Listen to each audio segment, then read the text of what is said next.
Hi there, Shalonda Gordon here, coming to you straight from right outside of Atlanta. And today, the government shut down. It is October 1st, 2013. And I'm doing this video or this podcast just to kind of explain a different side to how this can affect things.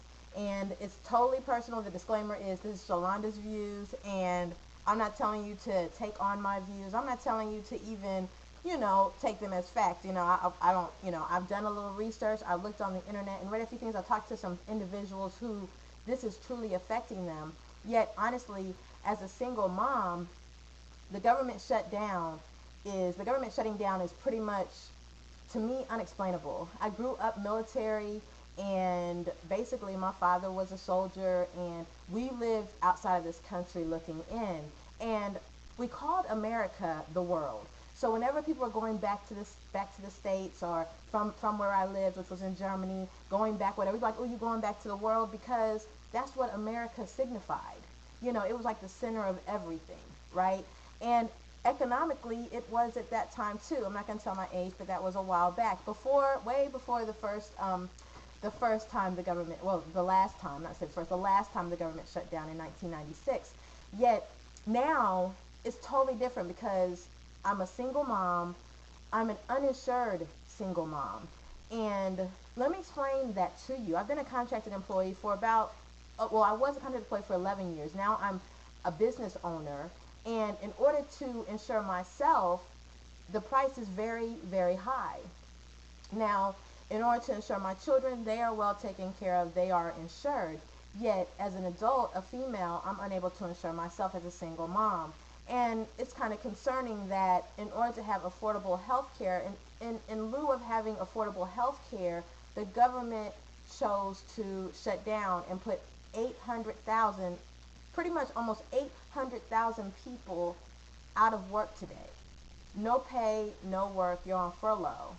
And to me, that is, it's almost, I don't even know how to put that into words. Where is that okay? Um, as a single mom, I have a friend, and she's a single mom, and she works for the government. She is already a little behind on her mortgage and has budgeted for her next check to take care of catching herself up, or taking care of the mortgage, to avoid losing the home that's taking care of her and her child. When you go home and you're looking at your kids and you have your house and they're at least taken care of, they have clothes, they have food, they have a roof over their head, that brings solace to a mom, right? Any mom, single or otherwise, any parent, right? So to now, out of her control, she has no control over this. She can't walk up into Congress or into the Senate and say, look at here, this is what needs to take place. Now she has no job today and no pay. And now her check will be different, and it could affect her keeping her home. Or let's talk about the individuals who have the jobs at the memorials, at the national parks, all the places that are closed, the national zoos, where the animals need to be cared for. They haven't even considered the animals in this situation. Who's going to take care of them while we're at home? The federal employees are at home, unable to go to work. It's amazing to me that, as intelligent and fast forward, I guess you could say, that America is, and the United States of America is, that we would find ourselves in this situation. The interesting part about it is that certain individuals are still getting paid. Congress and the Senate, they're still getting their checks. They're still going to get paid. It seems like when you make a decision to shut down the government and 800,000 people are at risk of not having income, that the individuals that make that decision should also be held accountable and placed in that exact same situation. I'm just saying this, again, this is Shalonda's opinion, that maybe, just maybe, if it was affecting their pocket as well, they might have come to a situation, a compromise, a understanding a little bit sooner, had it affected their own livelihood. Now, as you guys know, I am a business owner by choice. I leverage the internet in order to create an income. And it's days like today that I'm like, thank God. Thank God I found a way Thank God I searched and researched and found what would work for me and my family. And thank God I took control of my finances. Are you in a situation right now where you don't know if you're going to be able to even go to work tomorrow? How many days are you going to be without pay? How do you fix this?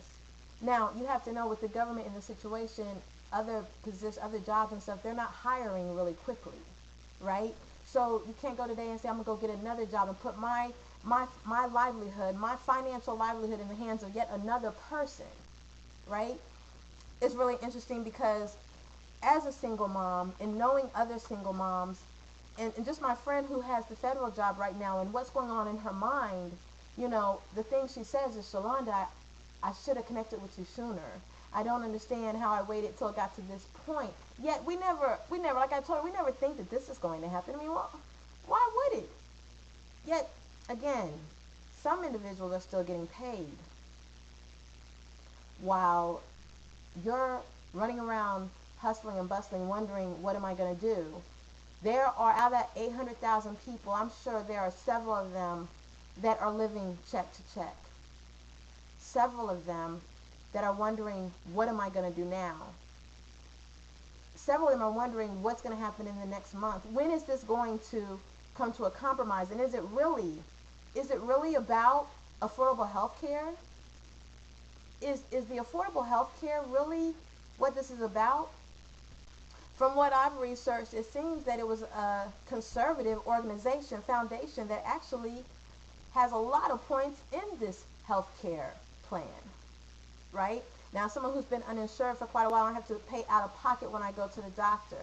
Find myself in the emergency room because, well, I don't, but, you know, I would have to go to the emergency room in order to, if something really happened, because I don't have an actual doctor, I go to a place where I can afford to get the services I need done to me. And thank God that he is my doctor and he keeps me healthy all year long, all the time. Like, honestly, my health is great.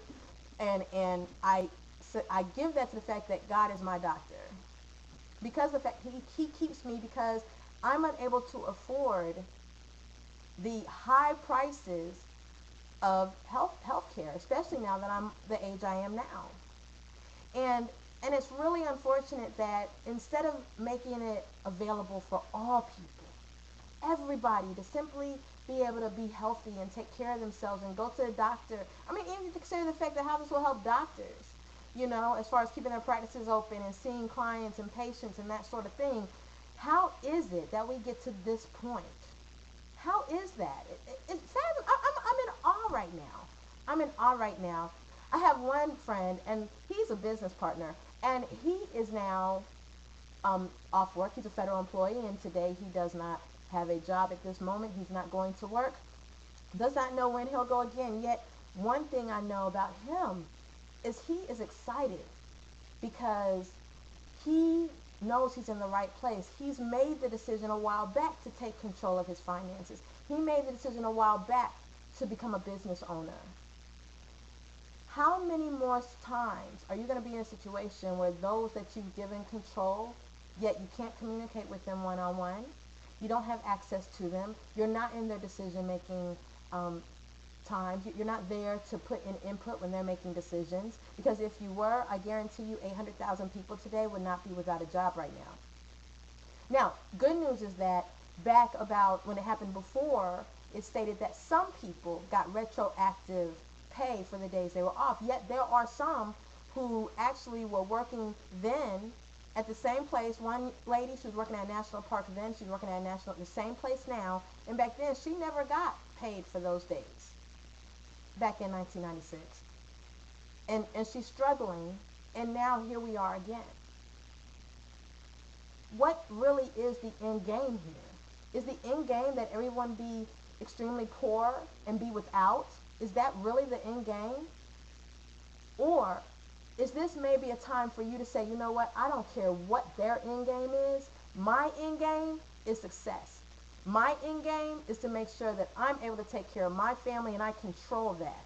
And that's what I want to talk to you about right now, because you are in the midst of a time where you actually can, yes, you can take control of your financial situation. You can start a business today. Oh, Shalonda, they're like 10,000, 5,000. No, they're not. You can get started. You can get started with your business for under $50. Under $50, you can get started with your business. Now, you're on this podcast, there's a link before it and after it that you can go to get that information. You're watching this video, you can click the link below the video to get that information. And you can start. And understand, most people are like, yeah, but everybody's doing that, la, la, la. Everybody might be trying it. I'm living it. And it's times like now when I'm living it that the reality of what's going on with the government isn't affecting me in that way. I'm not going to sit here and tell you I wasn't really kind of excited about affordable health care.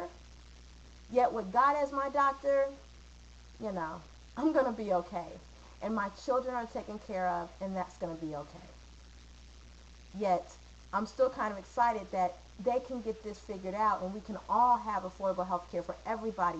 Not just the upper middle class and the wealthy that can get health care, but everybody can have health care. Everyone can be well taken care of and be healthy. There are some in the single moms in the lower middle class. There are single moms that are in poverty that need health care to be strong so that they can take care of their children. This right here can spin into a lot, guys. Yet ultimately, the main thing is to see that even if you're not one of the 800,000, who's controlling your finances? Are you going to a job? Do you have your own business? Do you control when you work, you make money? Or is it when you work, you're exchanging time for money and someone else controls that? And if one day they say, we're not paying you today, you have to go home, you have to go home and you're stuck. You're stuck right there. Or you can begin something today. Begin something right now, right? You can click the link. You can listen to the link on the podcast. You can go there. You can start something right now that will begin to build and build and build. And if ever something like this happens, you're okay. You're okay. I'm going to stay up on this information and see what happens and transpires, because right now I find it to be extremely, I'm kind of stuck. As y'all can see, usually I have all these words to say, yet, excuse me one second. Right now I'm just kind of stuck. Yet let me tell you a few things. There are 3 things I want to talk to you about real quick as far as what you can do right now to change the situation. First thing is change your belief system. Your belief system is that you should believe that I can start a business. I have what it takes. If you can do a job to make somebody else rich, put money in someone else's pocket, trust you when I tell you, you can have your own business. It's really not rocket science. I have no degree. I have a high school diploma. I'm taking care of 2 daughters. This is my life. I'm living 2 daughters, stay-at-home mom, building a business on the internet, leveraging the internet so that I'm even making money when I'm sleeping at night. I'm making money when I'm doing homework with my daughter. I'm making money when I'm at soccer games, dance recitals, Taekwondo practice, and Taekwondo, right? So, still making money then. Now, let me give you a disclaimer. Just because I've been able to create this income, I make no guarantees for you. You have to be able to follow directions, focus, stay consistent, learn, be open to understand that if you've never made $1 online, you might have to learn a few things. You need to be open to that, right? These are things you must know, and that all goes along with the belief. You must have that belief system and all that goes along with that, right? Number 2, the internet. In order to lock arms with me, you need the internet. We are leveraging the internet just like your boss is leveraging you, just like the government was leveraging those 800,000 people that they stopped leveraging today. You will be leveraging the internet. Number 3, under $50. Be prepared to make a decision now.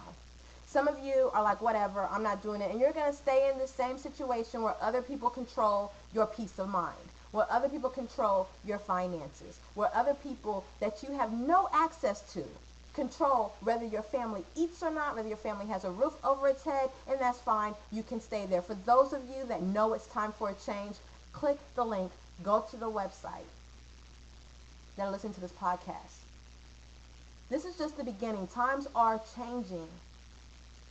Times are changing. And with change comes time for a decision. Make your decision now. While you're making your decision, though, make sure you keep smiling, because that decision to click the link and get started today is going to bring many, many smiles to your life. Make it great.